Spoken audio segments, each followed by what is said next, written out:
i-celebrate natin ang ating kalalakihan. Men of Joshua. Alam niyo yung Men of Joshua, marami naging pangalan ng kalalakihan noon eh. Meron pang unang-una, ang tanda ko, Philadelphia eh. Ang nagpangalan niya, yung tatay ni Sister Banji, biyanan ni Pastor Cam. Siya yung naging president noon. Tapos si Brother Udi rin, kung ano naging pangalan noon. Hanggang sa one time magpapalit ng pangalan, humihingi na suggestion ang mga kalalakihan. Sabi ko, sapagkat kayo mga lingkod ng Panginoon, mga mukhang macho, mukhang mga palaban, laban kay Satanas, at mga mukhang mananagumpay, ba't hindi nyo nalang tawagin, hindi nalang natin tawagin ang kalalakihan na Men of Joshua. Sabi ko, may double meaning yan. Noong panahon ni Moses, ang Moses generation hindi nakapasok sa Promised Land. Kasi hindi lumakad sa pananampalataya yung generation na yun. Titigas ng ulo. Diba? Kaya sabi ng Panginoon, kung ano yung sinalita nyo sa aking pandinig, yun ang mangyayari, yun ang gagawin ko sa inyo. Sinabi nyo na hindi kayo makakapasok sa Promised Land. Sinabi nyo na mamamatay kayo sa disyerto. Kung ano yung sinalita nyo sa aking pandinig, yun ang gagawin ko sa inyo. At ngayon, nagkatotoo nga. Nagkatotoo.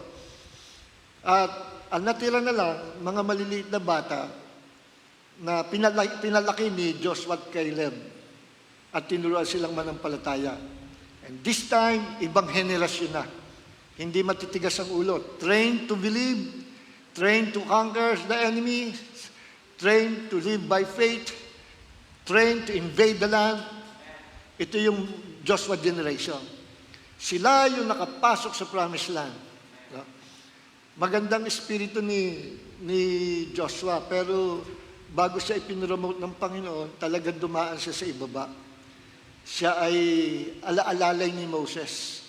At habang si Moses ay nakikipag-usap for 40 days and 40 nights sa Mount Sinai, si Joshua naman nasa ibaba. At ayon doon sa mga nakarating na doon sa bundok na yon, Sinai, sa palipaligid doon, napakalamig daw sa gabi doon.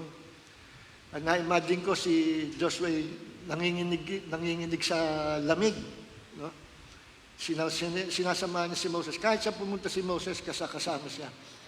Kaya nung nawala na si Moses, siya ang ipinalit ng Panginoon. At ang unang payo ng Diyos sa kanya, Joshua, be courageous. Maging matapang ka. Walang sino man tao ang tatayo sa iyo.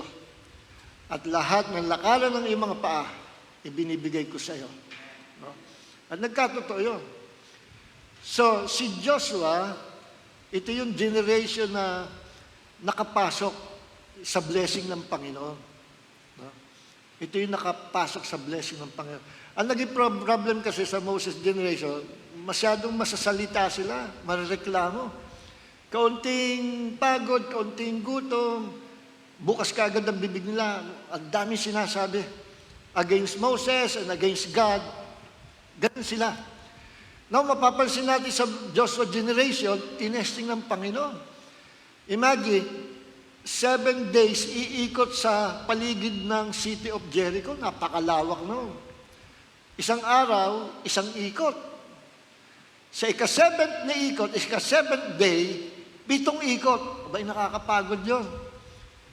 At doon sa 7 araw na kinaiikot, sabi ng Panginoon, walang isa man sa inyo magbubukas ng bibig. Isisiper niyo ang bibig niyo.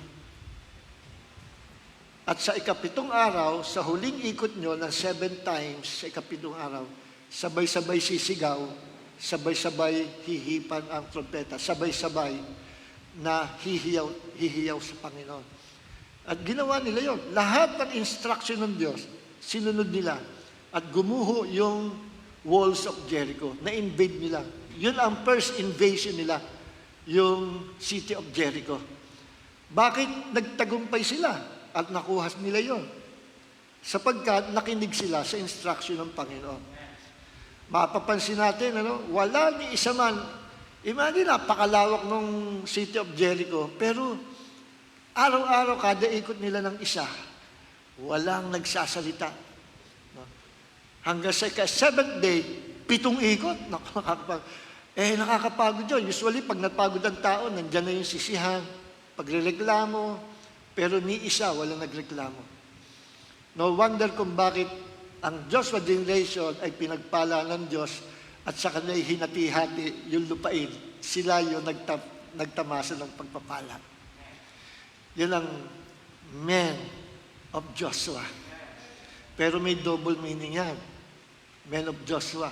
Alam niyo ba, sa Hebrew, ang pangalan Jesus ay Yeshua. At ang pangalan Yeshua ay itinranslate sa English na Joshua. Meaning, yung pangalan Joshua at Yeshua, iisa. Kaya mga kapatid, maging mapasalamat tayo sa Panginoon at maging positive tayo that we will conquer the land, we will receive the blessings of God kasi part tayo ng Joshua generation. Yung unang sinabi ko sa inyo, literal na men of Joshua. Itong pangalawa, sabi ko, double meaning nga, men of Yeshua kayo.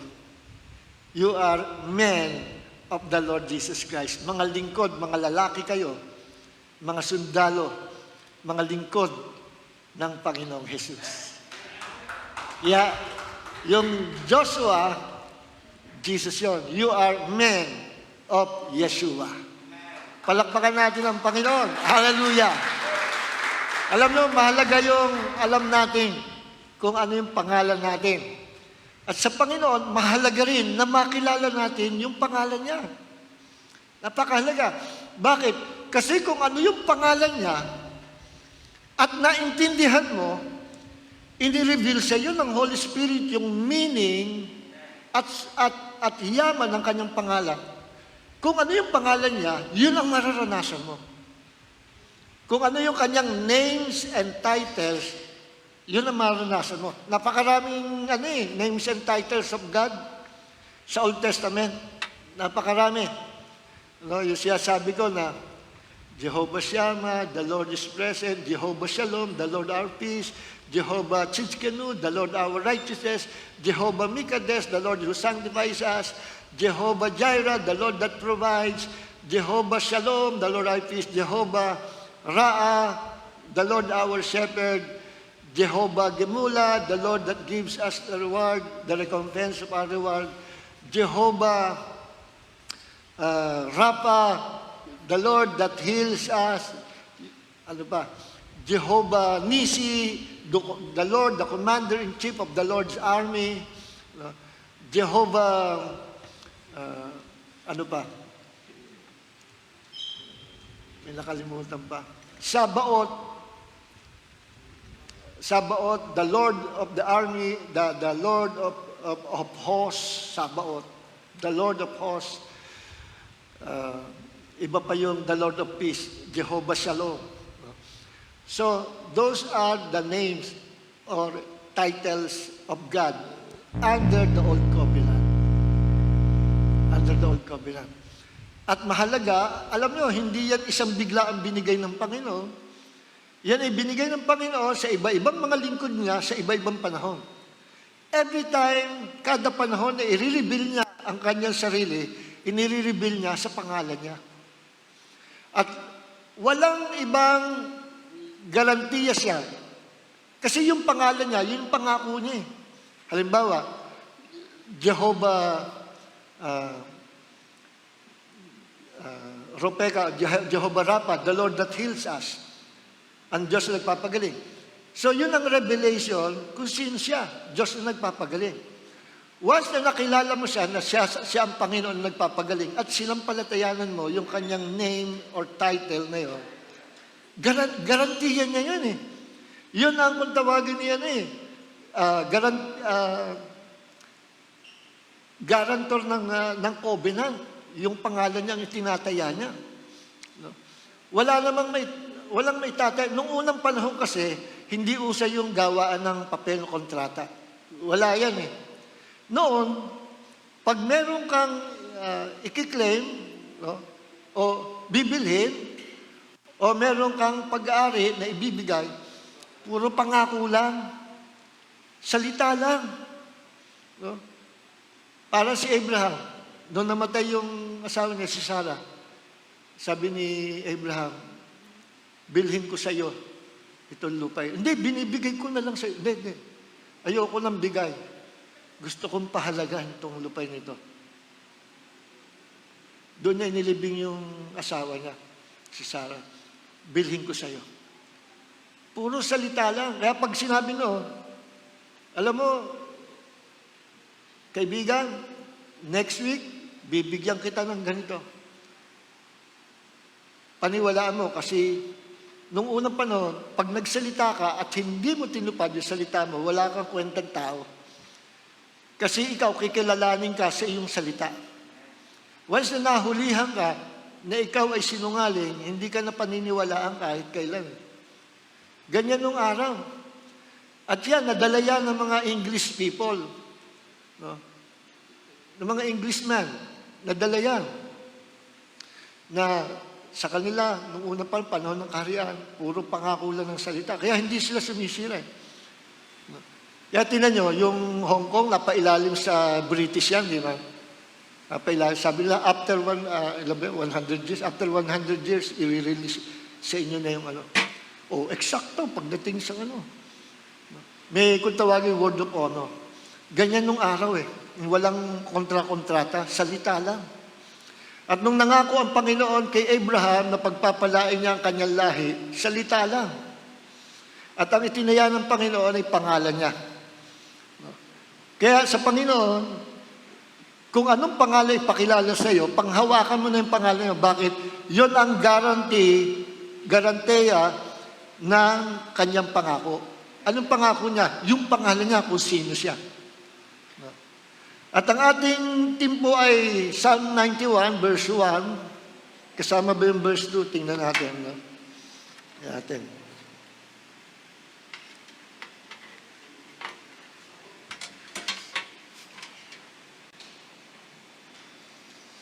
Buksan natin ating Bible sa Psalm 91, verse 1 and 2. He who dwells in the secret place of the Most High shall abide under the shadow of the Almighty. I will say of the Lord, He is my refuge and my fortress, my God, in Him I will trust. Isama natin yung verse 3. Surely He shall deliver you from the snare of the fowler and from the perilous pestilence. Okay. Basahin natin sa Tagalog itong verse 3. Sapagkat kanyang ililigtas ka sa silo ng paninilo at sa mapamuksang salot. Ano ba meron sa mundo ngayon? Pestilence? Salot. Itong pandemic na ito ay salot ito. No? Ito ay salot. Pestilence, pandemic. At sabi ng Panginoon, sabi dito sa salita ng Diyos, sapagkat kanyang ililigtas ka sa silo ng paninilo at sa mapamuksang salot. Sa verse 3. Madami pang magandang sinabi sa banday ba, pero dito lang tayo sa 3 talatang ito, isinama natin yung verse 3. Ano? Dito sa verse 1, bago natin basahin, itaas po natin ito kami sa Panginoon. Tumayo muna tayo sandali. Kanina pa tayo nakaupo. At tayo manalangin bago natin basahin. Lord, maraming po salamat. You are Almighty God. You are the Most High God. You are Lord. You are our refuge, our fortress, our God, our Creator. At sa hapon na ito, anoint us, refresh us with the anointing of wisdom and revelation at mahagip namin ang kapahayagan mo sa hapong ito. At lalong lumakas, tumibay ang aming pananampalataya sa panahon ng pandemic na ito. At Lord, gaano man kahirap ang mundo ngayon, still, you will bless your people. Maraming po salamat, Ama, and all glory belongs to our Lord God, the Savior, Jesus Christ. Amen. Makakaupo na po tayo. Dito sa verse 1, alam nyo, itong Psalm 91, marami akong alam na patotoo dito. Hindi ko na lang masasasag. Kulang sa oras. Bigyan ko na lang kayo ng isang patotoo. Merong, yung kasing dating former Kenneth Copeland director sa Pilipinas noon, pinadala ni Kenneth Copeland. Naging kaibigan ko yun, si Phyllis Strickland. Siya yung nag-disciple sa akin sa faith teachings. Siya rin yung nagpakilala sa akin, kila Kenneth Copeland, Kenneth Hagin. Talagang na-build up ang faith ko nung nakasama ko yung tao ito. Pinagturo namin ilang panahon sa small group na Bible study namin sa Channel 7. Noong umpisa nakita ko ano siya, simple, rugged ang style niya. No? Parang, boy, nakaboots siya. No? Kabataan lang. Noong time na yun, 23 years old, mga 23 years old siya noon. Ako naman, nasa 24.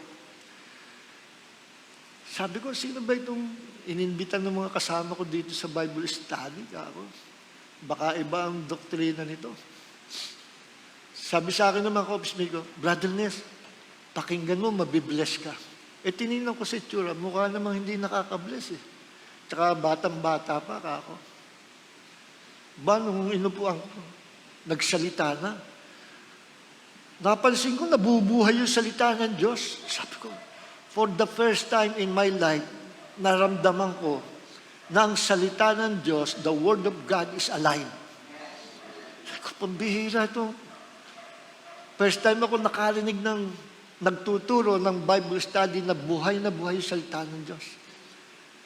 Kaya pamula no, sinundan ko yung mga teaching sila. Ang dami ko nabili sa library, mga books. Pagsusweldo ako magbobonus, puro libro. Mga Kaya lang, kinain na lahat ng anay So, kinuwento niya sa amin. Sabi niya, nung World War II, merong battleship na dineploy sa karagatan. Yung isang officer na, hindi ko alam kung admiral ko, hindi ko alam ang ranking sa Navy. Born again. At dahil sa born again, naging critical, maraming mga warship, battleship ang lumulubog, binobomba ng mga Hapon, lumulubog na. Nasa critical sila kondisyon, ang sabi ng pinaka-officer, pinaka-leader, nung Navy, doon sa ship, men, line up, mag-line up ka. Sabi niya, i-declare natin ang Psalm 91. Pinasunod niya yung mga sundalo niya sa Psalm 91. Sabay-sabay sila. With all their hearts, talagang dineclare niya yung Psalm 91. Then, nag-pray sila. Alam nyo, halos lahat ng dineploy ng mga battleship doon sa karagatan, halos nawasak, ang daming injured, ang daming namatay. Pero sa kanilang barko lang ang hindi na bomba at lahat ay buhay. Lahat ay buhay. True story yan. One time di ko malam kung World War I o World War II, sabi rin ni Brother Phil, meron isang sundalo na titira na lang, na corner ng mga World War yun. German siya ang kalaban. Nag-iisa na siya, mamamatay na siya kasi ang dami. Nandun siya sa hiding place niya, sabi niya, nag-pray siya, kinote niya yung Psalm 91. At pagka-quote niya Sabi niya, bahala ang Panginoon sa akin. At lumaban siya. Alam nyo, naubos niya yung mga kalaban niya. Siya na natiling buhay. Niligtas ng Panginoon. At sa YouTube, napanood ko yung isa sa mga video ni Kenneth Copeland. Pinakilala niya yung officer ng, hindi ko maalam kung army yun, kung marine o ano. Nagpaalam sa kanya, sabi, Brother Copeland, please pray for me. Pupunta sila sa ano, padadala sila sa gera. And I believe, walang mangyayari sa amin kung panghahawakan namin ang Psalm 91. Binigyan siya ni Copeland ng kopya nung Psalm 91. At yun ang kanyang kinote ng kanyang mga sundalo. Alam nyo, pagkatapos insidenting yun, napalabas sila. Alas 3 na madaling araw, sabi ni Copeland, sino yung tumatawag? Ring ng ring yung telepono. Pagsagot niya, excited, Brother Copeland, alam ko, tulog ka ngayon. Pero hindi ko matiis na hindi mag-testify. Tagumpay kami. Wala na saktan sa mga tauhan ko, sa mga sundalo ko. Niligtas kami ng Panginoon because of that Psalm 91. Tuwa siya. Tapos pinakilala ko plan, nandoon guest niya. It works. Psalm 91, samahan ng palampataya, it works. Totoo yan. Pero kung attitude natin, subukan ko nga, baka sakali. Ay, huwag mo na subukan. Yung subukan at baka sakali, hindi pa nanampalataya yun. Okay. Sabi dito sa Psalm 91, He who dwells in the secret place of the Most High shall abide under the shadow of the Almighty. I will say of the Lord, He is my refuge and my fortress, my God, in Him I will trust. Pag tinignan natin dalawang talatang ito, meron dito pong inililibel ang Panginoon na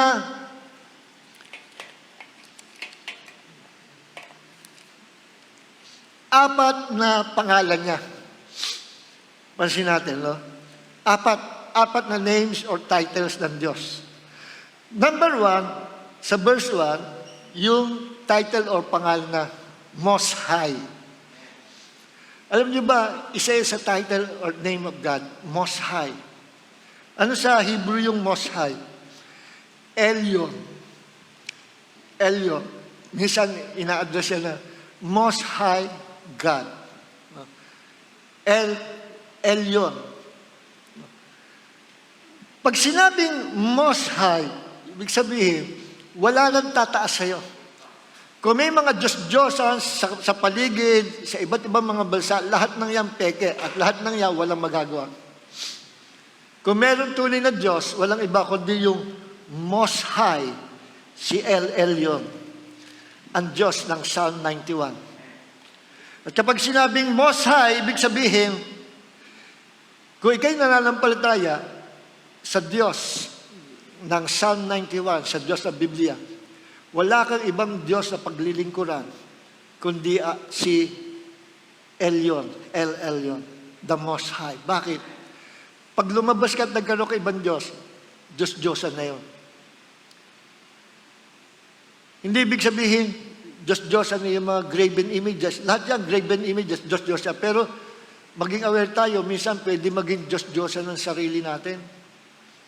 Pwede rin maging Diyos-Diyosan yung tao na inaasahan natin kung ang ating paniniwala, pananampalataya o pag-asa ay lagi nasa Kanya. God is a jealous God.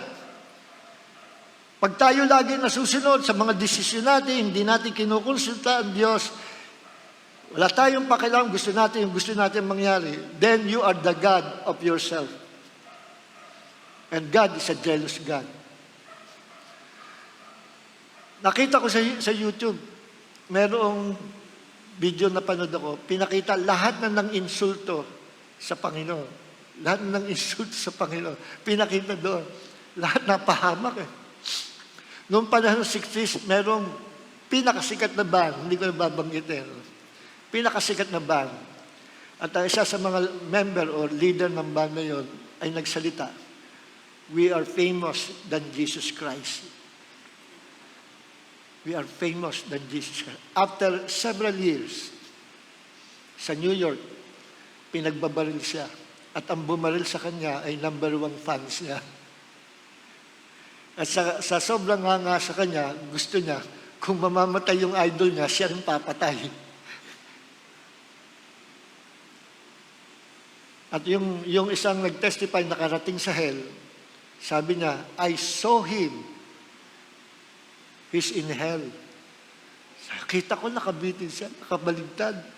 Nung dumaan ang Panginoon, kasama ko ang Panginoon. Sumisigaw siya, Jesus, help me. Umiiyak lang si Jesus. Kasi nung buhay pa siya, minaliit ang Panginoon. At sinabi niya, we're famous than Jesus Christ. Marami nagalit noon. At nung in-interview siya, binabawi niya. Hindi naman sa mas famous na ang point ko, nangangatuyo sa niyo. One time, merong isang dalaga sumakay doon sa kotse, nagpaalam sa nanay niya. Sabi niya, anak, huwag mo kalilimutan mag-pray. Isama nyo si Jesus sa inyong paglalakbay. Sabi ng dalaga, namiloso po, ma'am, paano namin sasama si Jesus sa aming paglalakbay? Puno na kami dito sa kotse. May bakante doon sa compartment sa likod. Insulting nyo sa Panginoon. Alam nyo, nangyari sa paglalakbay, bumangga ng malakas sa sa punong kahoy, patay silang lahat. At merong itlog sa compartment, sa likod. Mga itlog. Ni isang itlog, walang nabasag. Bakit? Ano sabi niya? May bakanting upuan sa likod sa compartment, doon na lang siya. Nag-joke siya. Ang Diyos, hindi na pabibiro ang ganun eh. Hindi lang yan, napakarami. One time, yung isang sikat na singer, hindi ko na babagin pangalan, maganda babae, siya, sex symbol. Noong time niya, mga 50s, pinuntahan ni Billy Graham. Ano sabi ni Billy Graham? Inevangelize niya. Ang sagot ng babae, I don't like Jesus, leave me alone.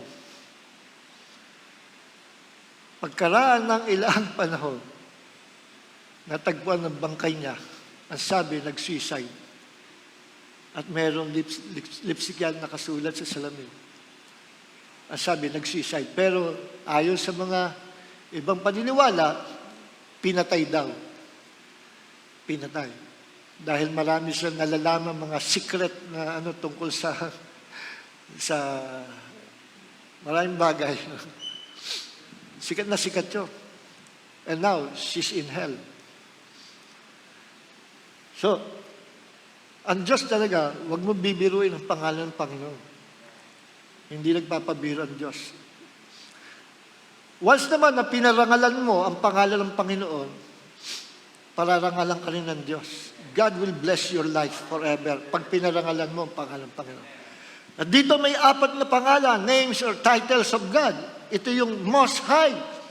Kaya pag sinabi Most High, huwag mong bibiruin ng Diyos. Kataas-taasan niya. Huwag mong lalapas-danganin ang Diyos. Pangalawa, ano sabi dito? The Almighty, sa verse 1. The shadow of the Almighty. Ang Almighty sa Hebrew ay Shaddai. Doon kinuha ni Mike Belardo yung pangalan ng fellowship niya, El Shaddai. I think, hindi ako nagkakamali, nakita niya yung book ni Kenneth Hagin na El Shaddai. Yung Shaddai, ibig sabihin ay the God who is more than enough. No? The God, the all-sufficient one. Sapat ang Diyos. At pag siya nagpala, sobra-sobra. The God who is more than enough. But sobra-sobra. Because Shaddai means the God who is more than enough, the all-sufficient one, the Almighty. Ibig sabihin ng Shaddai. Kaya pag nakilala mo ang Diyos, hindi lang siya Most High, kundi Almighty, meaning, siya yung may kapangyarihan sa buong universe. The all-powerful God, walang hihigit na. Imagine, kung kilala mo ang iyong Diyos, the Almighty, tapos alam mong connected ka sa Kanya, at ikaw ay anak noong the Almighty, anong klaseng buhay magkakaroon ka? Anak ka ng the Almighty, anak ka ng all-powerful God. Ewan ko kung hindi pagpalain ang buhay natin. Once na na-discover natin ang revelation, ang yaman ng pangalan ng Diyos, ewan ko kung hindi pagpalain ng bawat isa sa atin. Marami akong kilalang mga preachers, mga Amerikano na nagsimula sila sa, yung iba nanggaling sa orphanage, yung iba galing sa pagkapulubi, yung hirap na hirap talaga.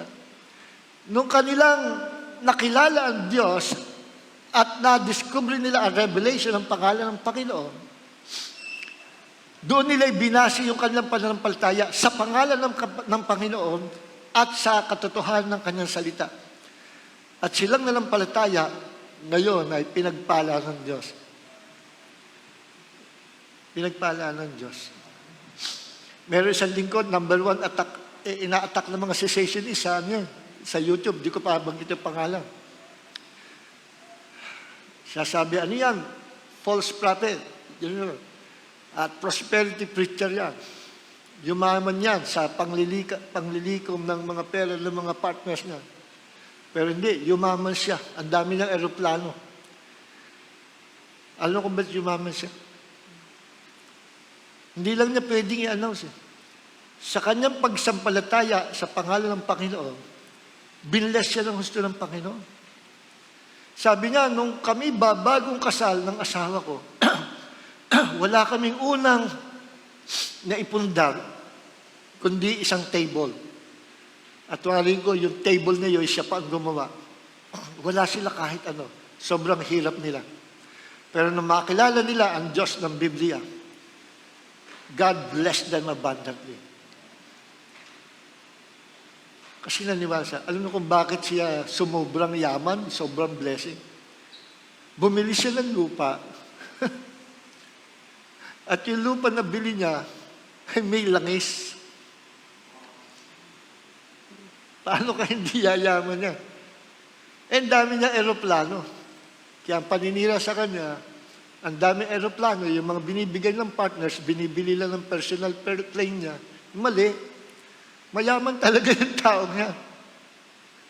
Hindi nga lang niya pwedeng sabihin, oy, kaya ako yumaman, may langis yung lupa ako. Habulin siya ng umaga dito, i-BIR. Hindi siya tatantanan. Marami. Si Morris Cerulo, galing niya sa orphanage. Walang magulang. Pero siya lumaki na lampalataya sa Diyos ng Biblia.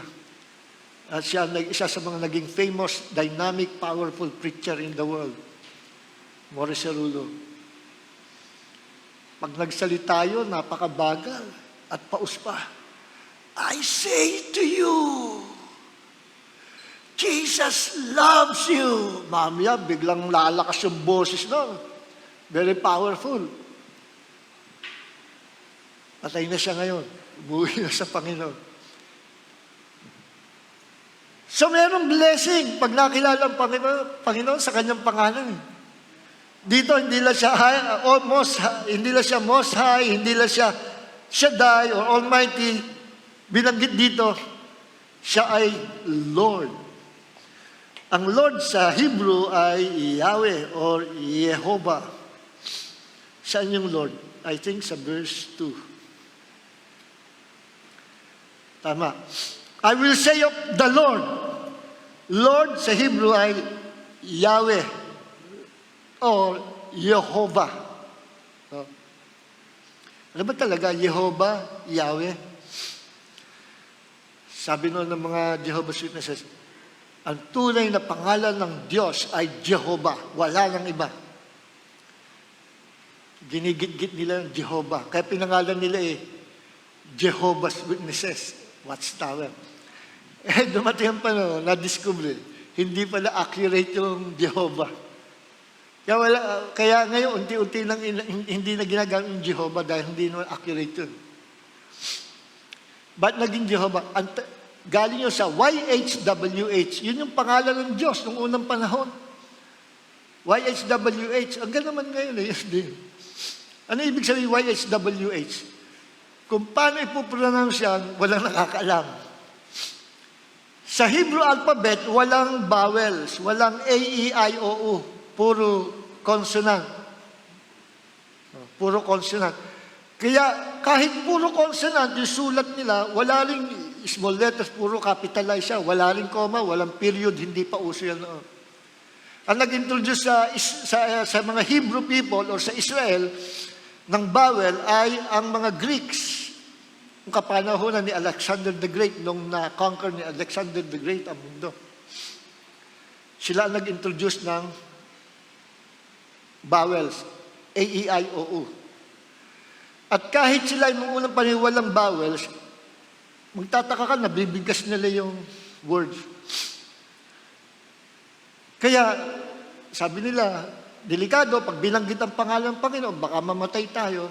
Pinagbawal sa mga Jews ang bigkasin ang pangalan ng Diyos dahil baka magalit ang Panginoon. Actually, wala namang sinasabi ang Panginoon, do not declare my name, do not use my name, do not mention my name. Walang ganun eh.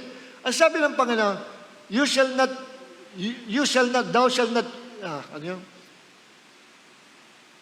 shall not use my name in vain.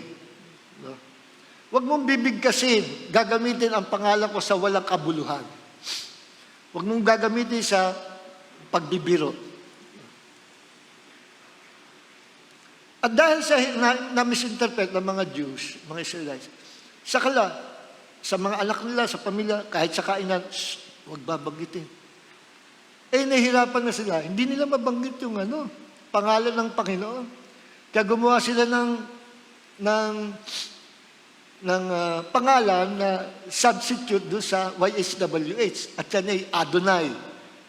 Invento ng mga Jew. Adonai means Lord, Master. Pero at least, ligtas sila na mabanggit yung YHWH sa pakiramdam nila.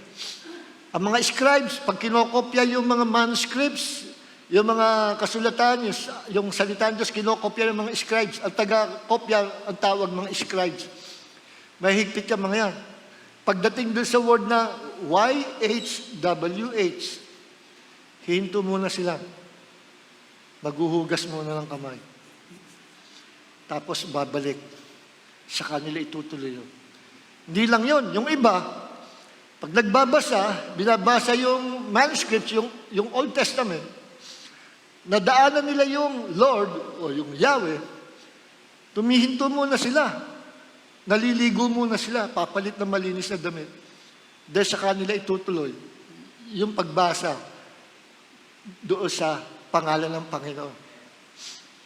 Dumating ang panahon, binawal na yung pagbigkas ng YHWH. Kaya dahil sa kahabaan ng panahon, wala lang yung makatanda, ano pa talaga tamang pronunciation ng YHWH? Ginawa, hinulaan na lang ng iba, sabi ng iba, Yehovah. Yung iba,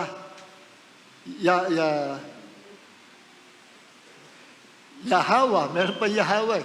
Meron Yehovah. Kasi yung word na W at saka V, halos iisang pronunciation. Yehovah, Yehovah. Yung mga German na theologians, dahil sa kanilang alphabet, nung unang panahon, walang Y, J meron.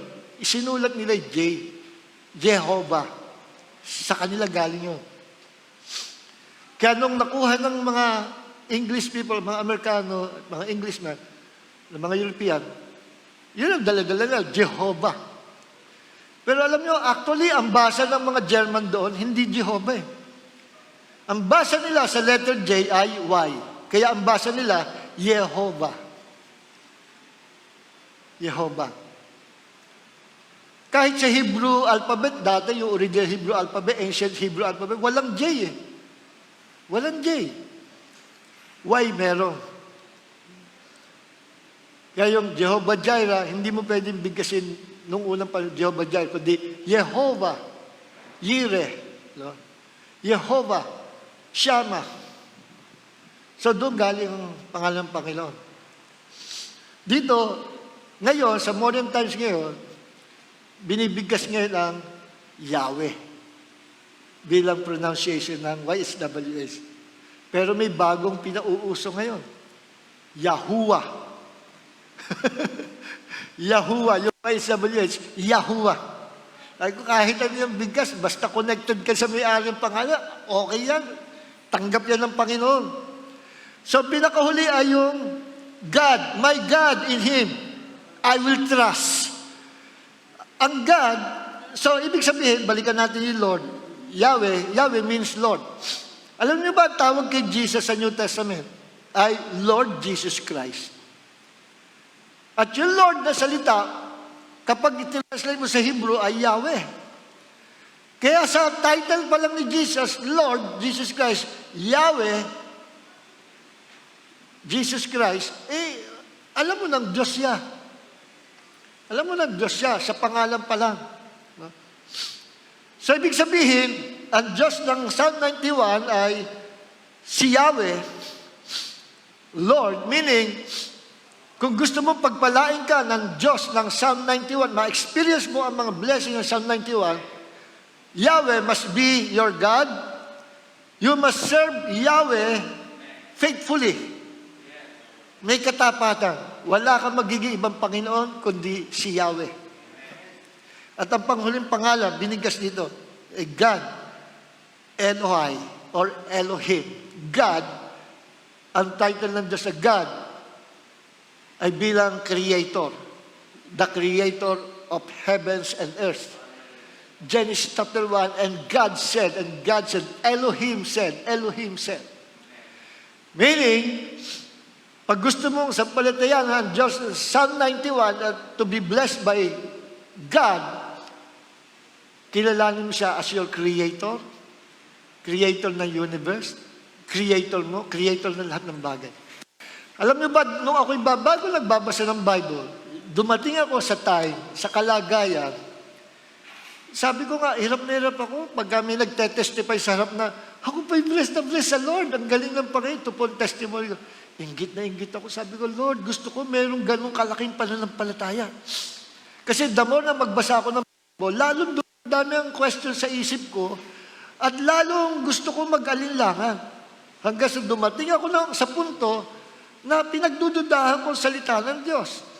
At sabi ko, Lord, ayoko po na magduda o mawala ng paniniwala sa iyong salita. Alam ko, this is your word. Alam ko, totoo ito. Pero paano po maaalis ang pag-alilangan sa isip ko? Help me, Lord. Dumating ako sa kalagay na nag-iisip ako, sabi ko, hindi ko alam, binubulungan ako ng demonyo. Nagbabasa ako ng Bible, huwag kang maniwala dyan. Sulat lang yan tao. Sinulat yan ng unang panahon para mahinto ang digmaan sa bawat kaharian.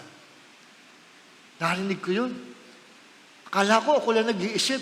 Alam niyo kung ba't ko nalamang demonyo yun? Ganito nangyari. Kamapas yun. Si Satan at mga demonyo, hindi sila nakakabasa ng isip ng tao. No? Pero nagkakaroon sila ng clue, discernment, pag ang isang mananampalataya ay nagkakaroon ng malaking pag-aalinlangan. Nadidiscern nila, nababasa ka na. Pero kapag ikaw ay spiritually high, puspos ng Holy Spirit, hindi nila mabasa ang iniisip natin. Hindi nila mabasa. Kaya ako paniwala ko, may mga sitwasyon, may mga times na nagwo-worries tayo, nagda-doubt, nag-aalilangan, na nababasa, nadidiscern ni Satan. Kasi yun ang weapons niya, kaya nababasa niya. Yun nga, nagbabasa ako. Sabi ko, hindi naman siguro, pero kung ito'y sulat ng tao, para mahinto ang magdigmaan, hindi naman siguro. Yung isang supervisor namin, ka-office mate ko, lumapit sa akin. Sabi niya, Jeff, tawag sa akin mo, Jeff. Alam niyo kung bakit Jeff ang tawag sa akin? Noong time na yun, ang haba ng buhok ko. At kaya Jeff ay Jeff Rocks daw. Alam mo, Jeff, sinasayang mo lang yung time mo dyan eh. Alam mo ba, na yung Biblia, sinulat lang yan ng tao. At kaya sinulat yan ng tao para mahinto ang mga digmaan ng unang panahon. Natulala ako. Sabi ko, yun ang iniisip ko ngayon. Ibang usapan to. Now, na-confirm sa akin. Ang demonyo ang nagsasalita sa akin through him at demonyo nagsasalita sa isip ko. At hindi ako nagpatalo. Pag wala akong ginagawa sa trabaho, pumapasok ako sa dark room, lumuluhod ako. Lord, please, help me, Lord. Na makapanampalataya ako, magkaroon ako ng malaking pananampalataya. Yun lang ang nire-request ko, Panginoon.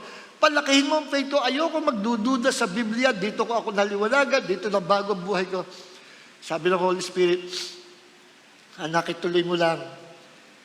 Sapagkat kinababasa mo, kinabubulay mo, salita ng Diyos, lahat ng pag-alinlangan mo malulusaw. Sapagkat sa salita ko, manggagaling ang malaking pananampalataya. Hindi ko pa nababasa yung Romans 10:17. Kaya nung nadaanan ko sa Bible, yung Romans 10:17, faith comes by hearing and hearing by the Word of God. That's it, sabi ko. Ito yung narinig ko sa dark room. Ito yung sabi ng Holy Spirit, ng pananampalataya manggagaling sa salita ng Diyos. Basta ituloy ko lang daw. Tinuloy-tuloy ko ang pag-aaral ng salita ng Diyos. At alam nyo, kung ano nagpatibay sa akin, na totally, 100% mawala ang doubt ko. Kasi dumating ako sa punto na, meron ba talagang Diyos? Baka totoo yung sinabi ni Darwin na nag-evolve lang lahat, accident lang lahat. Mukhang wala yata ang Diyos. Pero alam nyo, kung anong ginamit ng Diyos, hindi na ako pwede mag-rely sa Bible kasi ang katulad ng demonyo, sulat lang yan ng tao. Ano pang babasihan ng pananampalataya ko? Alam nyo, ginamit ng Diyos, at lahat, nung nakita ko yun, lahat ng doubt, naglaho. Alam nyo kung ano? Yung creation ng Diyos. The creations of God. Ito ang naging basihan ko at nag-alis ng lahat ng doubt sa isip ko. Kaya pag sinabing God, Elohim, He is the God of all creations. At nung makita ko yun, lahat ng creation ng Diyos pinag-aralan ko. And the more na nagsasaliksik ako, lalo naman dumadami ang kalang ko. Una kong tinignan, anatomy ng tao. Anatomy ng katawan natin. God created man in His image after His likeness. He created them male and female. Lalaki, babae. Dalawang klase lang. Adam and Eve. Walang Steve. Walang gitna. Walang bading. Pati sex organ lalaki, sex organ ng babae, magkaiba. Alam niyo, una nakita ko, pero bakit magka-match? Ba't magka-match lahat? Ba't nagmumultiply ang tao? Pag nataniman ng seed, bakit yung binubunga ay kahawig din ng tao? Ba't hindi monster o tatlong ulo o iba-iba? Ba't standard? Tao.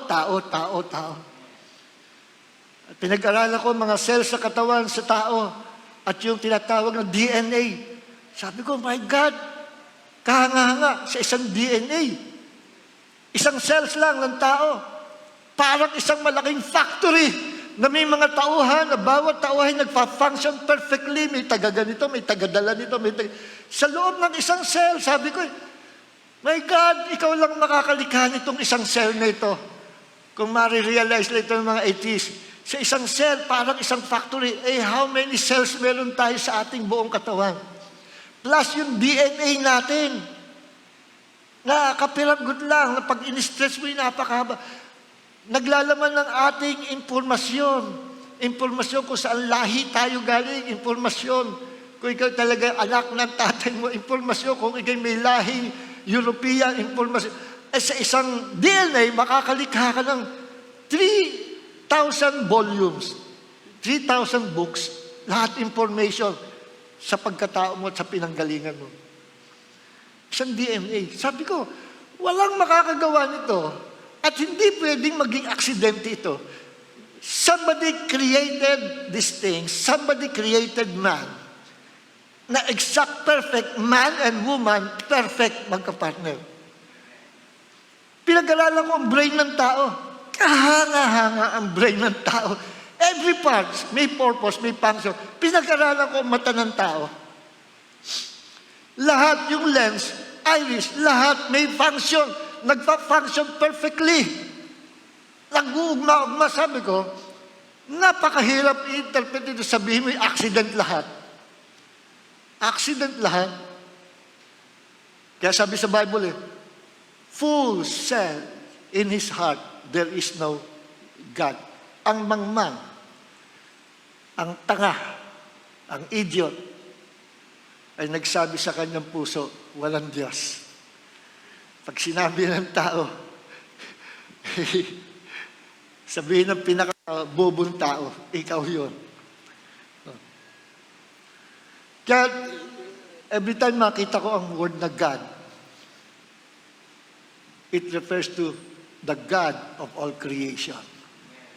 Tinignan ko ang planetary alignment, perfect. Tinignan ko mga planets, lahat ng creation, lahat perfect. Kaya sabi ko, katulad dito, sasabihin mo, walang Diyos sa lumikha. Bakit may relo? Bawat parts dito may katuturan. Alisin mo yung isang part, magluluko na yan. Bawat parts dito may katuturan. Inassemble lang, pinagtagni-tagni. Pag sinabi mong walang Diyos, ganito ang gawin mo. Kumuha ka ng relo, baklasin mo lahat ng pyesa. Lahat mula sa pinaka-tornilyo. Ilagay mo sa isang box at kalugin mo. Sabihin mo, accidentally, after 1,000 years, magiging relo ito. Lahat mag-uugma-ugma, yung tornilyo, yung pihitan, yung bracelet, kakabit doon sa kalugin mo. Kahit kalugin mo ng billion years, trillion years, watak-watak pa rin yun. Bakit? Walang nagki-create, walang creator. Kaya may relo, merong nag-create ng relo. Kaya may maliliit na piyesa, may nag-create. Pag sinabi mo lahat, accident, baklasin mo yung relo. Ilagay mo sa isang box, kalugin mo, after 1,000 years, sabihin mo, mabubuo ito by accident. Kahit pa billion years, tingnan mo, puro kalawang na, hindi pa rin nabuo. Bakit? Walang makikreate sa ganun. Kaya yung Big Bang Theory, sabi, accident ang planeta natin sa isang malaking planeta, sumabog, at mapalad tayo, ang planet natin napapunta sa tamang klima, tamang location, nagkaroon ng life sa planet natin. Kalukuhan yun. Lahat ng i-invento ng tao na inspired by the devil. Okay, sabi dito, alam niyo ba, sabi dito, after nabanggitin ang pangalan, apat na pangalan ng Panginoon, pagdating sa verse 3, sabi ganito, pagdating sa verse 3, surely He shall deliver you from the snare of the fowler and from the perilous pestilence. Sa lahat ng masama, ililigtas ka ng Panginoon. Ililigtas ka ng Panginoon. Kailan? After na makilala mo ang Diyos na iyong pinaglilingkuran, kung sino siya. Saka mo ma-experience ang kanyang pagliligtas. Pero pag hindi mo siya masyadong kilala, hindi mo masyadong ma-experience ang himala ng Diyos. Lahat, in every revelation of God's name, may nakatapat na himala, provision sa ating buhay. After nabanggitin na, he who dwells in the secret place of the Most High shall abide under the shadow of the Almighty. After banggitin yon, saka pala nagkaroon ng karapatan, yung sumulat ng Psalm 91, na sabihin na, I will say of the Lord, He is my refuge and my fortress. No? Tingnan natin sa Tagalog. After nabanggitin yung He who dwelleth in the secret place of the Most High, pag naranasan mo yung pananahan sa sikretong lugar ng Panginoon, pag naranasan mo yun, may experience ka sa Panginoon, doon mo pa lang pwedeng bigkasin, i-declare by faith na sabihin mo, I will say of Yahweh, He is my refuge and my fortress, my God in whom I trust, at yung binibigkas mo yun ay mangyayari yun. Sa Tagalog, aking sasabihin tungkol sa Panginoon, siya'y aking kanlungan, aking katibayan, ang Diyos ko ay siyang aking tinitiwalaan. Saka mo palang pwedeng i-declare, He is my salvation, He is my protection, He is my blessing, He is everything to me. Saka mo masasabi yun kung naranasan mo ang secret place of the Most High. Now, ano itong secret place of the Most High? Ano ito sinasabi, secret place of the Most High? Tingnan natin. Sa ibang translation, yung pong secret place ay, ano ba tawag dito?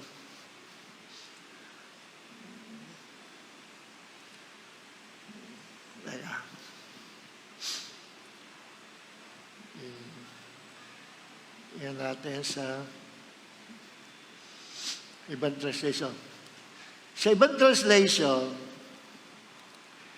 yung secret place ay sinali na shelter. Sa NASB, New Standard Bible, I think sa NIV rin yata, sa NLT, at sa New Revised Standard Bible, you who live in the shelter of the Most High. Shelter. Ang shelter sa Hebrew word, palagay ko doon doon na-develop yung English word na shelter eh. Kasi sa Hebrew word, ang shelter ay seter. No? C-E-T-H-E-R. Seter. Ibig sabihin, covering, hiding place, protection, no? Secret place, hiding place. Pag sinabing hiding place, secret place, protection, ibig sabihin, walang pwedeng gumalaw sa iyo. Parang kagaya niyan, hinahabol ka, meron kang hiding place na ikaw lang nakakaalam. Safe na safe ka doon. Pag ikay nakarating doon, yung humahabol sa iyo, magpaikot-ikot na hindi ka makikita kasi sikretong lugar yung pinagtataguan mo, well protected ka doon. Safe na safe ka. Kaya hirap na yung humahanap sa hindi ka makikita-kita kasi ikaw lang ang nakakaalam ng secret place na yon. Yun ang hiding place mo. Alam nyo, yung shelter, sinabi sa New King James, the secret place of the Most High. Bakit secret place? Kasi ang makakaranas lang kung ano meron sa secret place ay yung mga mananampalataya na tapat sa Panginoon. Sino yung mga mananampalataya na tapat sa Panginoon? Yung mga mananampalataya na kung tawagin ay blameless. Pag sinabing blameless,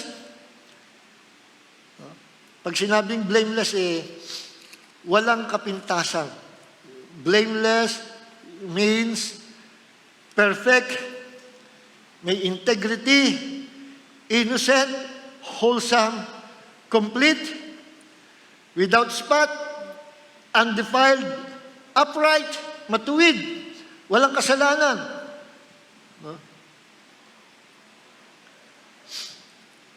May integrity. Yun ang blameless. Blameless. Kaya dito sa Genesis, papansin natin, Genesis chapter 17, tingnan natin, Genesis 17. Sabi ng Panginoon kay Abraham ay ito. And when Abraham was 99 years old, the Lord appeared to Abram and said to him, I am God Almighty.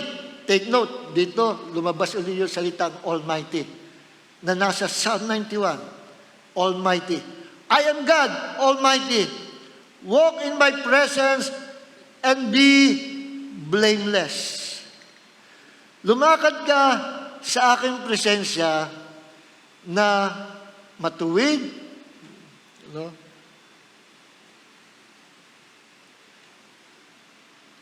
Malinis, walang kapintasan, holy, righteous. Paulit-ulit, maraming scriptures na nakita ako, blameless, sabi ng Panginoon, be blameless, be blameless, be blameless, be blameless. Ibig sabihin, pag paulit-ulit binabanggit yung Panginoon, napakahalaga sa Kanya, yung salitang blameless. Magpakatuwid ka, malinis ka, magpakalinis ka, magpakabanal ka, magpakamature ka, maging matuwid ka. Yun ang blameless magpakalinis ka. Sa Diyos, mahalaga yun. At ang sabi niya ng Panginoon kay Abraham, pagpapalain kita, kung ikay lalakid sa aking presensya, na matuwid. Walk in my presence, be blameless. At ito sabi ng Panginoon, and I will make my covenant between me and you, and will increase your numbers exceedingly. Ibig sabihin, ang haba nito, to make it short, sabi ng Panginoon, I will bless you, I will bless your descendants, pagpapalain kita, ang iyong mga anak, ang iyong mga inapo, kapo-po, pagpapalain ko. And I will curse those who will curse you, but I will bless those who will bless you. Sabi ng Panginoon kay Abraham, if you will walk in my presence, blameless. May kondisyon. Blameless. Alam niyo ba yung writer ng Psalm 91, binanggit dito yung, yung pagkakamatuwid no? Na sabi dito, laging kaakibat doon sa pangalang Almighty, yung salitang blameless. No? Na ibig sabihin, mararanasan mo ang proteksyon, pagpapala, promotion, pag-iingat ng Diyos, if you will walk in my presence, blameless, sabi ng Panginoon. Igaya sabi ng Panginoon kay Abraham, I am the Almighty God. Ibig sabihin, ng Almighty sa Hebrew, name it. Ito nakakatuwa, ibig sabihin ng Shaddai I am the Almighty God. I am El Shaddai. Ito nakakatuwang ibig sabihin. Pag lumakad ka ng blameless, I will be your partner. I will be your doctor. I will be your nurse. I will be your mother. I will be your father. Kaya nga, yung El Shaddai sa Hebrew, may kahulugan na, the breasty one. Parang nanay na ang suso ay punong-puno ng gatas na padedidehin niya yung kanyang anak. Unlimited milk sa Diyos. Kakaiba Ang Panginoon, walang gender, pero ginamit niya salitang the breasty one. Hindi naman babae ang Panginoon. Para ipakita lang na ang Diyos ang mga ngalaga sa atin, mag-iingat, magpapadede, magpapakain, parang bata, iingatan ka sa kagat ng lamok, iingatan ka sa masama. Ang Diyos, I will be your doctor, I will be your mother, I will be your nurse, I will be your best friend, I will be all in all to you. Lahat ng kailangan mo, I will be. Ako ang Diyos na tatapat, I will bless you, I will bless your descendants forever and ever. Wala ka nang hahanapin pa. Okay ba sa'yo? Gawa tayo ng covenant. Yes, Lord, sabi ni Abraham. Pero may kondisyon. If you will walk in my presence, blameless. Mga minamahal, yun ang kondisyon lagi ng Diyos. To walk blameless. Ano ibig sabihin? Yung mga nauso ngayong extreme grace na teaching, ano sa kanila? Sa kanila, hindi na nila pinapahalagan yung mga word na blameless, do the will of God, wala na, obedience, wala yun. Sa kanila, wala yun. Sabi na, dinidefine nila ang grace, whether you obey God, whether you walk blameless, or whether you, ikay mag-backslide, God still love you, and God will still bless you because you are under the grace of God. Wrong. Wrong definition. Kaya nga, pinasasagana sa atin na Diyos ang kanyang biyaya para tulungan tayo ng biyaya ng Diyos na masunod natin yung kanyang ipinagagawa, yung kanyang pinag-uutos. Hindi natin kaya lumakad na blameless. I tell you, hindi natin kaya lumakad na blameless. Lahat tayo palpak. Pero by the grace of God, we can walk in His presence blameless. Pag ginusto natin, piliin mo, Lord, gusto ko maging blameless to please you. O sige, by my grace, tutulungan kita. Alam niyo kung ano yung, sikreto ito, pero i-reveal ng Panginoon. Kung ano yung, kung tinawag na secret place, he who dwells in the secret place. Pag sinabing dwells, hindi yan 1 hour lang. Hindi yan lugar ng bakasyunan. Hindi yan dadaanan o papasyalan lang din. Pag sinabing dwells, it is a dwelling place. Ibig sabihin, permanently, sa buong buhay mo, diyan ka titira. Yan ang pamumuhay mo. Diyan ka lalagi. Yung ibig sabihin, hindi yan temporary about na vacation, na lugar, para ka nagbakasyon sa Boracay. Hindi. Pag sinabing, he who dwells in the secret place, meaning forever, habang buhay ka sa mundo, it will be your dwelling place. Doon ka mananahan. Ano yun? Alam niyo kung ano yung secret place? Sinabi na yan Inireveal yan sa Psalm 31, verse 20, na yan palang dwelling place, or kung tawag, secret place of the Most High, sa ibang translation, shelter, tirahan. Yan pala ay presence ng Panginoon. Presence ng Panginoon. Na dalawang klase ang secret place of the Most High. His presence, doon ka mananahan sa Kanya. You will dwell in Him. At ang pangalawang secret place ay nasa loob natin. He will dwell in you. Bakit? As sabi sa 1 Corinthians, saan yun? 6:19, we are the temple, 6:19 nga ba? We are the temple of the Holy Spirit. 6:9 or 6:19? We are the temple of the Holy Spirit. Meaning, the Holy Spirit is dwelling in us. Nasa loob natin ang Holy Spirit. Imagine the Creator of heavens and earth, nagkasya sa katawan natin. He's dwelling in us. Kaya we must walk blameless dahil may kasama tayong Diyos sa loob. Ang secret place ng Diyos, nasa loob pala natin. Kaya dapat ingatan natin ang secret place ito. This is holy. At ang isa pa, secret place ay yung presence ng Diyos outside, labas sa atin. You will come into His presence every day. Babad, dwell in His presence. Pray. No? Mag-enjoy ka sa presence ng Panginoon. Umaga pa lang, mag-enjoy ka na, Lord, I'm in your presence. Sa kabutihan niya, tayo'y magpasalamat. Mga kamay na Lord, bless mo kapitbahay.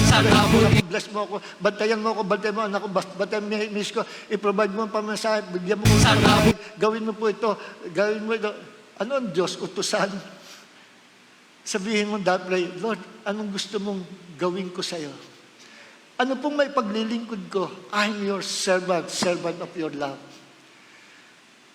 From morning hanggang evening, magkaroon tayo ng God consciousness na walang laman ang isip natin, puso natin, kundi ang Diyos. At doon pa lang masasabi natin, we are dwelling in the secret place of the Most High. Ulintin ko, yung isang dwelling place nasa loob natin. Kaya nga ang ating buhay, ingatan natin ito, yung loob natin, ingatan natin, merong minsan na kapatid na ma-open ka, huwag ka ma-open. Minsan may maninira sa'yo, huwag mong pansinin. Minsan may mga attacks from the outside world at ikaw ay bibigyan ng depression, bibigyan ka ng pagkadismaya, discouragement, problems from the outside, papasok sa'yo, huwag mong tatanggapin. Stay positive and be holy. Ingatan mo. Minsan may makikita, uy, ang galing nito. Tapos may makikita kang atraking ka, tutuksuhin ko, kasalanan. Huwag mong pansinin. Sanctify mo ang mata mo. And be holy. Sapagkat ang mga bagay na sa sanlibutan, gustong pumasok sa secret place of the Most High at padumihin ang loob ang loob mo. Once na dumumi ito, hindi mo na ma-experience yung sinasabi ng Panginoon na forever I will bless you. Forever I will bless your descendants. So sabi ng Panginoon, sinabi rin niya sa John chapter 15, verse 4 and 5. No? If you will abide in me and I in you, you can ask anything. Humingi ka na kahit ano. If you abide in me and I in you, no? Abide in my word, abide in me. Manahan ka sa akin salita, at ako'y manahan sa iyo. Ang manahan sa aking salita, hilingin niyo kung anong gusto niyo hilingin. I will provide, sabi ng Panginoon. So, dito ay nire-reveal ng Diyos na seryoso ito. Gusto ng Panginoon, pagbutihin natin yung paglilingkod natin sa Kanya. Gusto natin ng Panginoon, huwag madudumihan yung loob natin. No? Nakokontaminate tandaan nyo, ang ating mundong tinitiran ay territory of the devil. Lahat ng temptation, lahat ng attraction, lahat ng makapagpapaalis sa atin, sa pananaw natin, sa panampalataya sa Panginoon, ay lahat gusto'y agawin tayo. But stay focused on the Lord Jesus Christ. At huwag pababayaan dumumi ang loob. Laging banal ang loob natin. This is the shelter of the Most High. Amen. Every time we pray, mula sa loob natin, dumarating sa presence ng Diyos, and God will hear our prayer. Alam niyo nung unang panahon sa tabernacle, nabasa sa Bible, sino nakabasa mo? Nagalit si Jesus. Doon sa outer court of the temple, pinagagupit niya yung mga tao, tinumbay ng mga mesa, mga money changer, pinalayas niya sa templo. Alam niyo, ang laman ng outer court na yon, mas marami pa. Mas malaki yun kaysa mismong templo na lugar ng sambahan. Na doon sa lugar ng sambahan, mga Jews lang ang makakapasok. Sa outer court, kahit Gentile makakapasok. Ang size binigay ng Diyos, mas malaki yung Gentile court. Bakit? Doon pwedeng pumasok ang mga Gentiles. Doon pala makikita nyo na mahal ng Panginoon ang mga pagans, mga Gentiles, at gusto ng Panginoon papasukin. Pero anong ginawa ng mga Jews na negosyante? Yung Gentile court na supposedly para makapasok ang mga Gentiles at maging curious sila sa Diyos na pinaglilingkod ng mga Jew at makakilala sa Diyos sa Israel. Ano nangyari? Ginawang palengke. Yung mga hayop na dapat isasacrifice sa Panginoon na maliit pa, aalagaan mo na, gagawin mong pet, mamahalin mo, then pag dumating ang Panginoon, isasacrifice, yun ang ibibigay mo sa Panginoon, mabintog, mataba, maganda, malinis, iningatan mo. Umiiyak yung mga anak, mahal ko yan, pet ko yan, walang magagawa anak para sa Panginoon. Ang ginawa ng mga businessman, nagbenta ng mga, bili na kayo, instant sacrifice, kambing, tupa, baka, sa murang halaga. Ano ba pera? Dollar, may money changer. Ang ingay, ganoon pala yung pagpasok ni Jesus, nagalit si Jesus. Tinaboy niya lahat. Alam niyo kung gaano karami yung tinaboy niya? 50,000 nakatao. Yun ang laman ng loob ng outer court, 50,000, punong-puno ng tao. Natakot kay Jesus. Kaya sabi ko nga, palagay ko si Jesus, parang magandang katawan eh, hindi payatot. Ba, isipin mo kung si Palito yung maghahagupit doon, si Palito. Baka paghampasan ka ng mga tao doon. Pero kung mamasal ka at matipuno, parang ganito ang katawan mo. Palagay ko yung 50,000 iaalis eh. Isipin yung 50,000 natakot kay Jesus. This house is the house of prayer, hindi palengke. Kaya ang purpose ko, ba't nililinis natin ang shelter nito? Pinababanal. Upang maging shelter ng panalangin na every time we pray, kasama natin ang Panginoon. He who dwells in the secret place of the Most High shall abide under the shadow of the Almighty. Doon palang masasabi natin, once we experience the secret place of the Most High, there will be power in our words. kung bakit hindi nangyayari yung confession ng ibang mantra. It doesn't work. Sabi na isang kaibigan ko, kalokohan na, hindi naman, wala naman, kalokohan yung faith and confession. Sa iyo, pero sa akin, it works. Bakit sa iba hindi mag-work out yung power ng confession? May problema. Baka hindi mo pa alam yung secret place. Baka hindi mo pa na-experience yung secret place. Baka you're not walking in His presence blameless. Baka may tinatago ka pang kasalanan. Baka nakikipag-compromise ka pa. So dito tapusin natin to. I will say of the Lord, He is my refuge and my fortress. My God, in Him I will trust. Alam niyo yung katumbas ng Panginoon? Minsan sabi ng Panginoon sa Jerusalem, Jerusalem, Jerusalem, umiiyak ang Panginoon. Kung lalalaman niyo lang, kung gaano lang kayo kamahal ng inyong Diyos, na tulad siya sa inahing manok, na gusto kayong kupkupi sa ilalim ng kanyang mga pakpak. Hindi niyo napagkilala ang Diyos. One time sa isang forest, nagkaroon ng sunog. Dumating, I think mga sundalo o firemen, nakita nila doon sa isang paanan ng punong kahoy, nasunog yung forest. Isang ibon na matigas,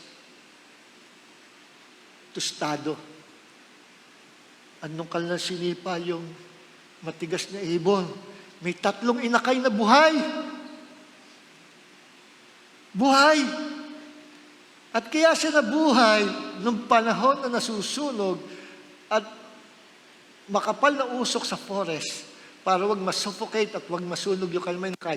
Kinover niya ng kanyang pakpak, hindi na bali siya masunog. Kaya nanigas siya, na toasted. Pero nung inalis siya, nagulat yung mga rescuer dahil may 3 inakay na buhay na buhay. Sabi ko, buti pa yung mga hayop. May instinct nature na alagaan yung kanilang mga inakay. Ilang beses nang nakabalita akong bata, tinapos sa basura nung nakatira ako sa Blumentritt. Magang-maga, nakita sa supot na plastic, puro moist. Ano ibig sabihin puro moist yung plastic? Ibig sabihin nung inilagay yung baby doon, humihinga. Twice, nakatira ako sa Blumentritt, 2 beses may nagtapon sa basura. Buti pa minsan yung hayop. No? Hindi baling mamatay yung nanay.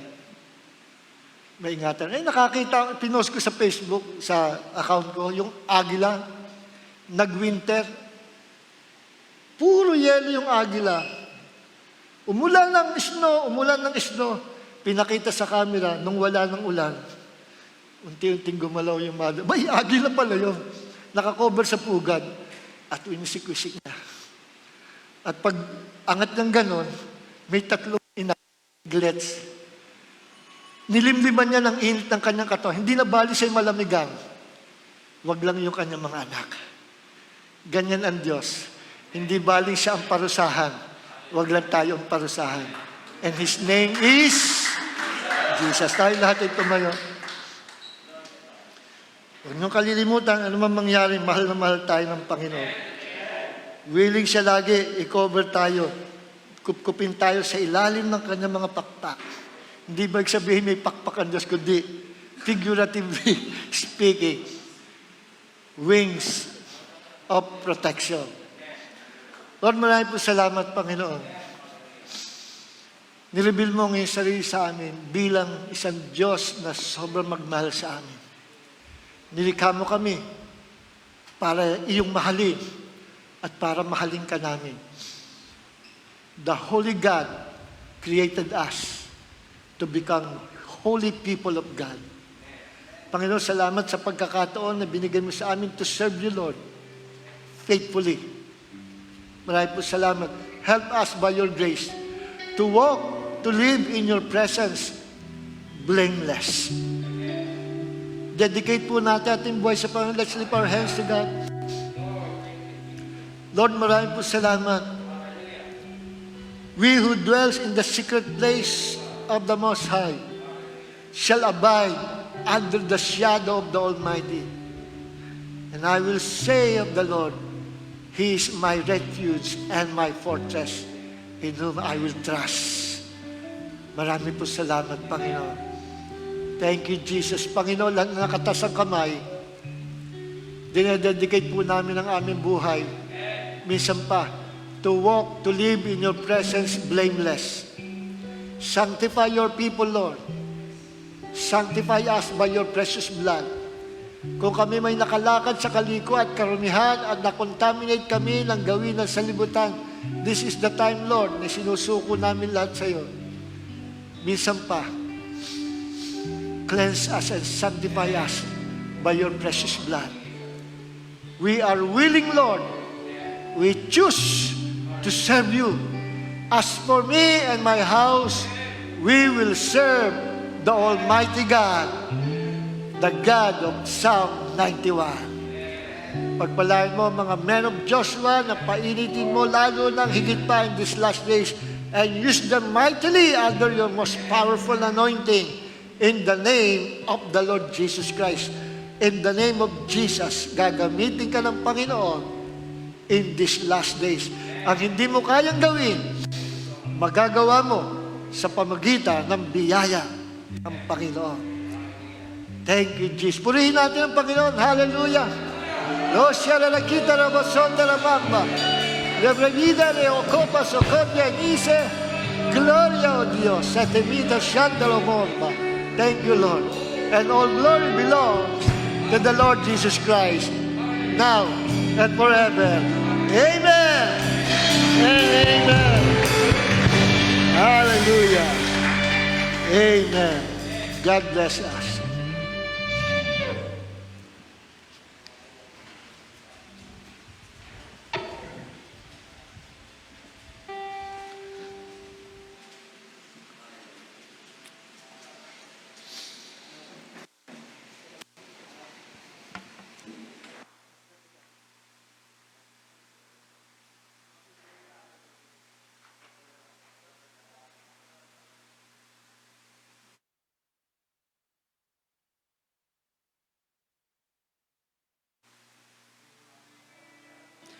Praise God. Alam ko, lahat tayo pinagpala sa Kanya salita. Amen. Hallelujah. Misa pa, awitan natin ang Panginoon sa ating pagtatapos. Ating siya awitan. Hallelujah.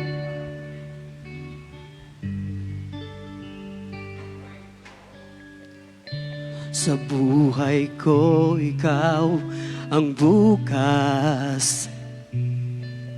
Sa lahat ng suliranin ko, ikaw siyang lunas. Sa puso ko, ikaw ang nais.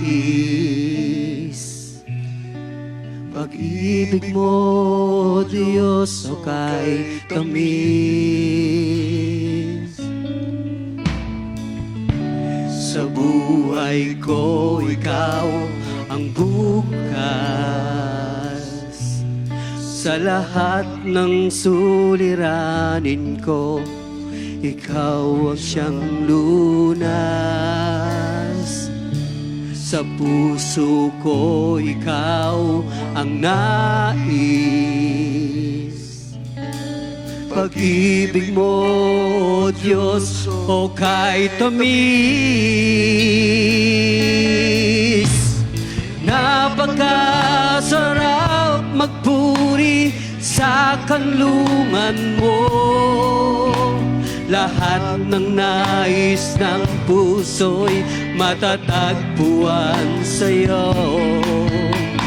Napakasarap magpuri sa kanlungan mo. Wala nang aalalahanin pa. Nakapaligid man ang problema, basta't ikaw basta't ikaw, basta't ikaw, o Diyos, ay kasama.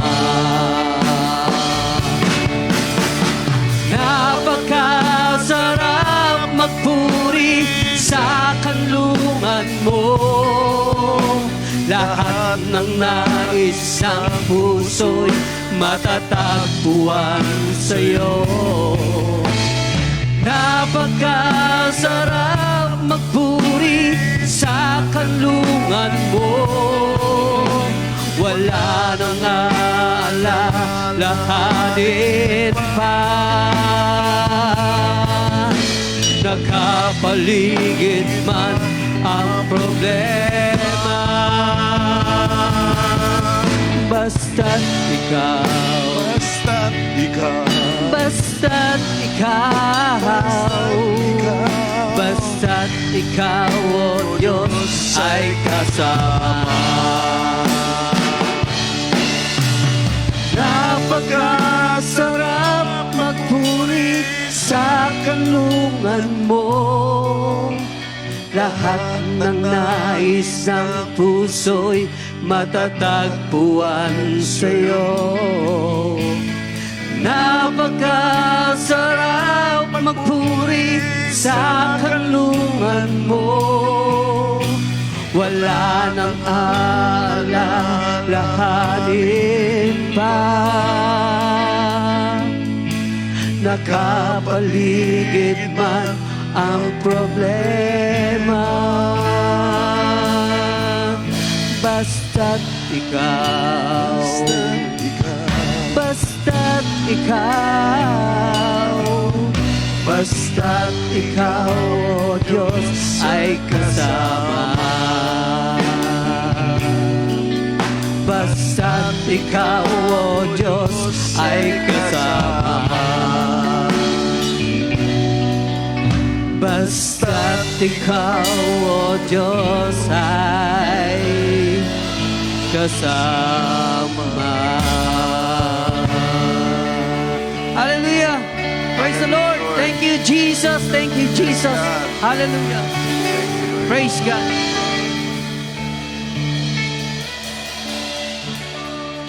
By your name, hallelujah!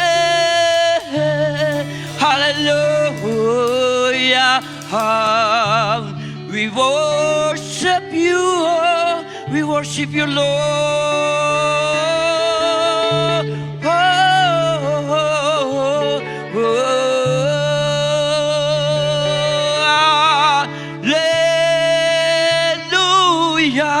Hallelujah, hallelujah, hallelujah.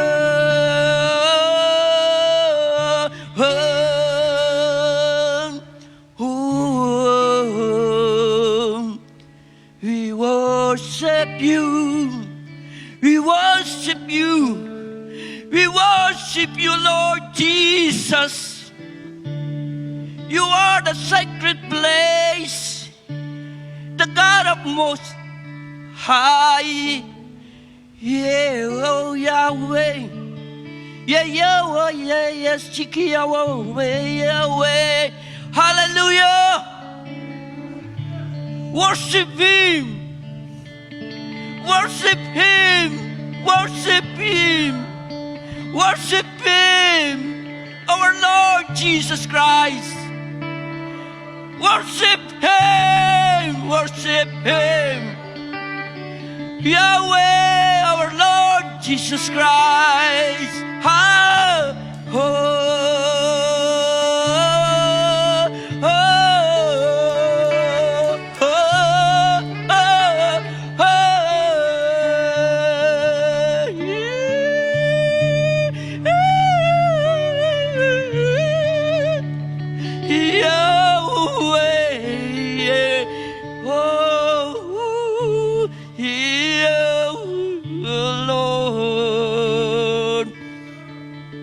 Yahweh, Yahweh, Yahweh, Jesus, Jesus our Lord, Father God in heaven, to your Son Jesus and the guidance of your Holy Spirit. Thank you, Father God, sa MOJ. Tagumpay kami, Panginoon. Nakita namin ang secret place. Ikaw, O God. Ikaw, O Lord. Natagpuan namin ang lugar ng kapahingahan.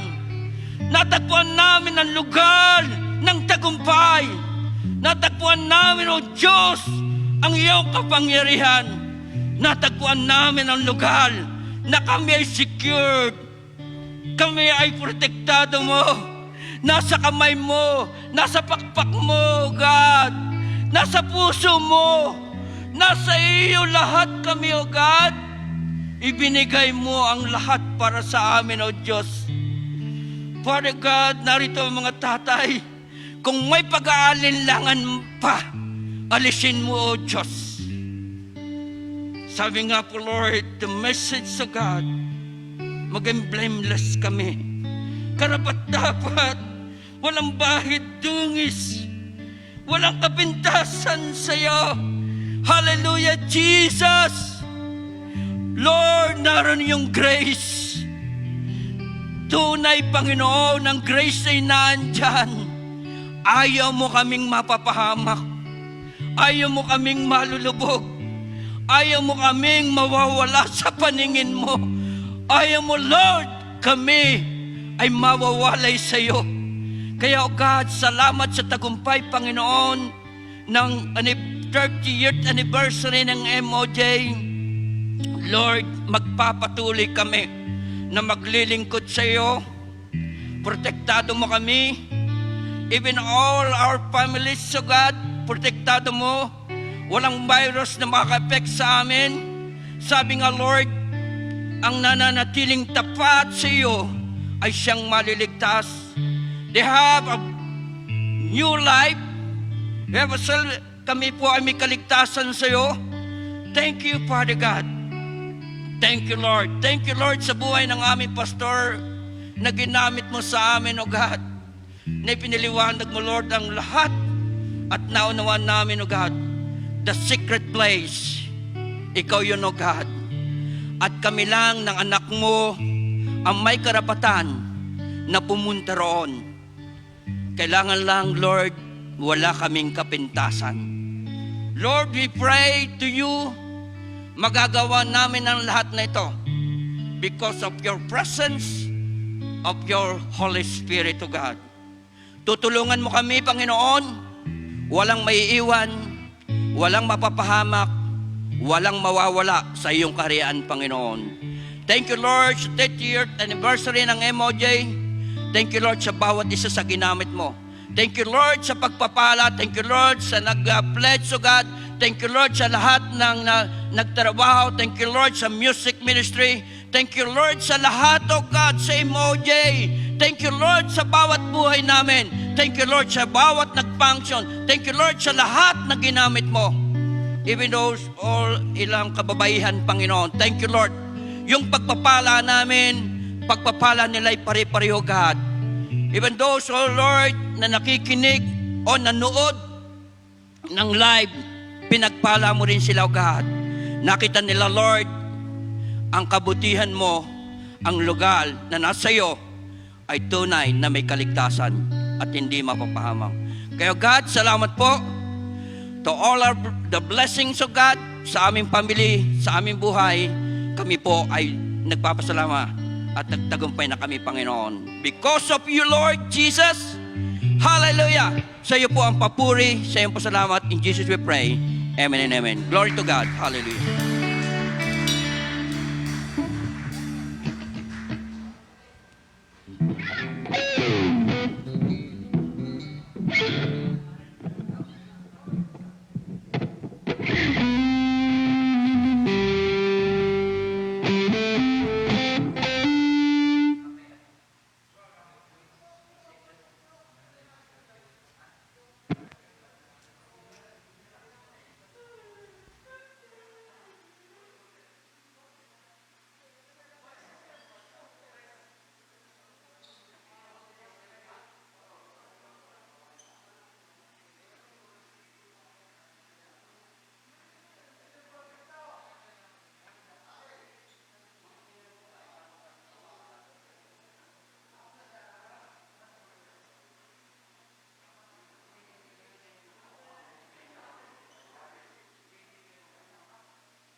Ipagparin mo na yung ating pagkain.